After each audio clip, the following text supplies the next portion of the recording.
In 1907, Sigmund Freud and Carl Jung met for the first time. Sigmund Freud was happy that he had found the future of psychology, while Carl Jung was happy that he had found a mentor.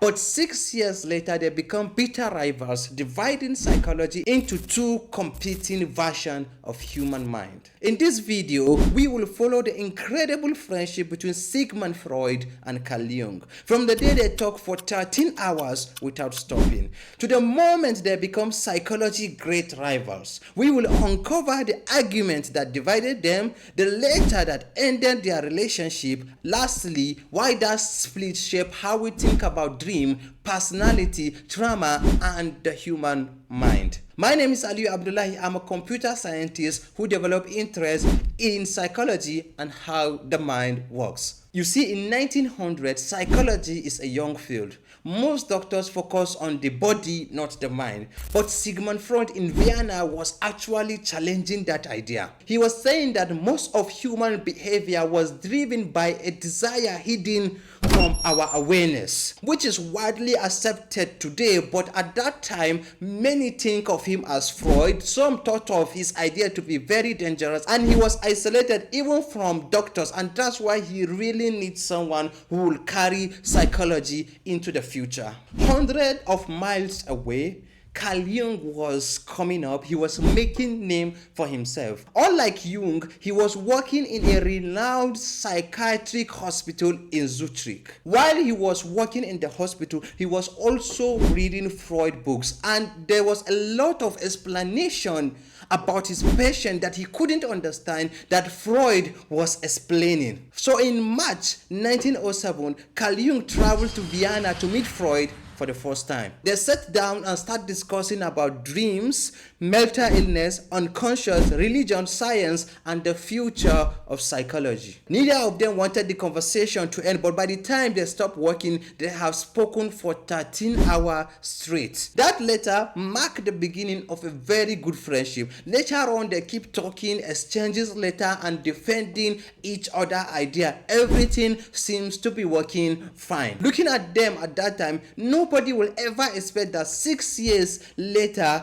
they will end up in rivalry that will permanently divide how we view psychology till this day. Anyways, Freud began introducing Jung as the future of psychology. He started giving him important responsibility. He brought him into the inner cycle. He referred to him as someone who will carry the torch of light into the future. At first, Jung was deeply honored. He was happy, but as time goes on, admiration slowly turned into discomfort. The more Jung studied about dreams, myth, religion, and ancient symbols, the more his own thinking began to move beyond Freud's thinking. They managed to continue moving for a while, but problem was not far from coming. The voyage that changed everything. By 1908, Freud and Jung continued to work together. They were more than just a colleague. They became faces of the new movement in psychology. That same year, they received an invitation from Cleric University in Massachusetts. The university actually wanted Freud to give series of lectures introducing psychoanalysis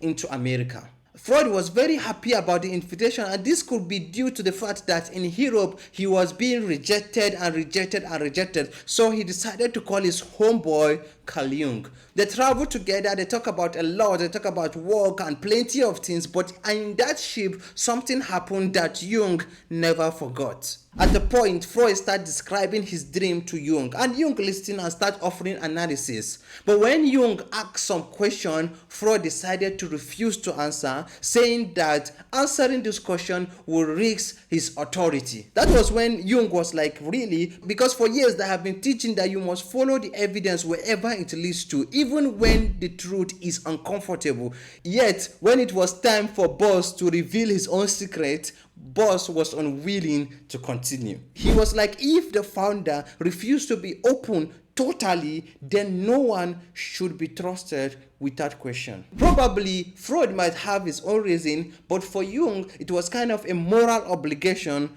to start questioning the whole structure. And that's when Jung started to wonder whether following Freud was a search of truth or he was giving up truth to follow Jung. So what was their difference really all about? Biology versus mythology. You see, both of them agree that we have unconscious mind, and the unconscious mind influences our behavior, emotion, and desires. But the question was, what was that unconscious mind rooted in? Freud believed it is rooted in our biology. He believed that our unconscious mind was largely shaped by our experience, especially from childhood. He believed that deep inside us we have instincts we are trying to suppress. Our sexual desire, aggressive, impulsive, fear, and painful memories. He believes that dreams were not mystical message, they were our hidden desires that were disguised and sent to us by our unconscious mind. So the unconscious mind is pushing them upward, and our conscious mind is trying its best to keep it down. To understand a person, you have to try your best to uncover that which their conscious mind is hiding and their unconscious mind is trying to bring it out. And there is a lot of truth behind that statement. In fact, Jung also believed that, but he believed that there is also something that matters also. Jung began to notice something that Freud cannot explain, because as he continued analyzing people from different backgrounds, different culture, different countries, some things began to emerge. He started noticing that their dreams and fantasies were becoming the same, and they are sharing some images despite that they have never met before. He began to notice some mystical figure like the wise old man, the nurturing mother, the hero, the trickster, the shadow. To Jung, this was not coincidence, so he believed that there is something deeper beneath, and that's why he come up with the collective unconscious. If you are finding this video interesting, don't forget to subscribe to this channel and like this video. Unlike our personal unconscious, Jung believed that the collective unconscious is something that is shared by all human beings, and it contains patterns that has been developed for thousands of years. And Jung called those patterns the archetype. This also changed how Jung viewed dreams. For Freud, dreams are unfulfilled wishes, their unresolved childhood conflict. But Jung also sees dream as pointing forward. It might also be guiding the dreamer on which step to take moving forward. So this changes how they look at dreams. When Freud looked at childhood, Jung looked at mythology. When Freud analyzed symptoms, Jung searches for symbols. Freud believed religion was an illusion created by psychological need, while Jung believed myth and religion symbolically reveal deep truth about the structure of the human psyche. So Freud believed in a way that Jung was abandoning science for mysticism. Freud feel like psychology should be grounded in observing human instinct and clinical evidence. In other hand, Jung believed that Freud has reduced the richness of human experience to biology alone. By explaining everything through sexuality and aggression, Jung feels that Freud ignored humanity's search for meaning, spirituality, and personal transformation. So the main argument is about the nature of human being. Are we primary creatures driven by instinct alone, or we are also being driven by symbol, meaning, and timeless stories that shape our civilization? This takes us to the letter that ended their friendship. By 1912, their friendship was no longer the way it used to be. Each letter, each book that was published by the other moved them further apart. Where they exchange admiration and encouragement is now more of a debate and defending of each other's point of view. And for Freud, the stake was high because he has spent a lot of years fighting through rejection, and only when his ideas is now being accepted by a lot of people, one of his students is now challenging the very future of what he spent his lifetime building. And for Jung, he felt he cannot just betray his own observation. Everything he found in dream, religion, and in his patient explanation was beyond Freud's explanation. The conflict reached point of no return when Jung published Symbols of Transformation in 1912. In it, Jung challenged Freud's views that psychic energy was primarily sexual in nature, arguing instead it was more than just sexual in nature. It is deeply through symbols, myths, creativity, and spiritual development. To Freud, this was a rejection of what he has been building all his life. In 1913, the whole thing is now public and they both part ways. None of them insult each other, but everybody just respect himself. And both of them felt the pain. Jung saw Freud as a father figure, and Freud saw Jung as someone who would take psychoanalysis into the future. What has started with 13-hour conversation full of warm admiration has now become cold and bitter. And it's very difficult to answer the question who is right and who is wrong. In some places, Freud is right, and in some places, he was wrong. Same as Jung. But I would like to know your opinion in the comment section.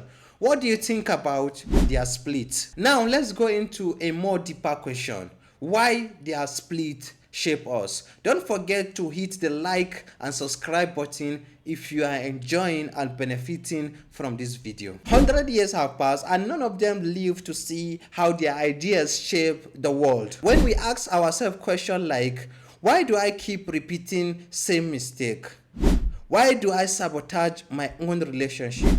Why do certain childhood experiences continue to affect me years later? When we ask those questions, we sometimes have to look at some of the work that Freud has laid down for us. His work takes us back to understanding our unconscious mind, which is one of the profound discoveries of Freud. And also, when we ask other questions like, why do certain stories move us deeply?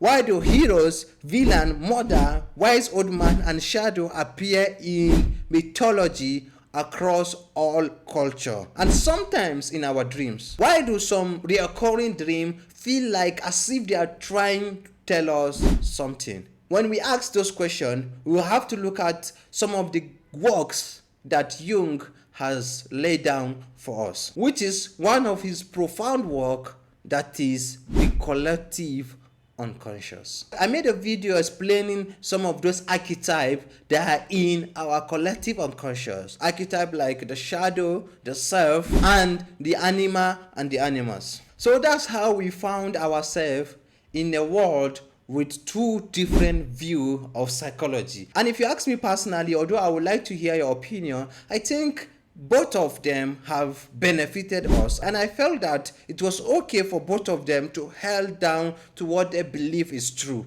Although a lot of modern research have made some adjustment in both Jung theory and Freud theory, but I think they laid a foundation that help us to see differently how our mind works. Thank you very much for watching. Until we meet next week.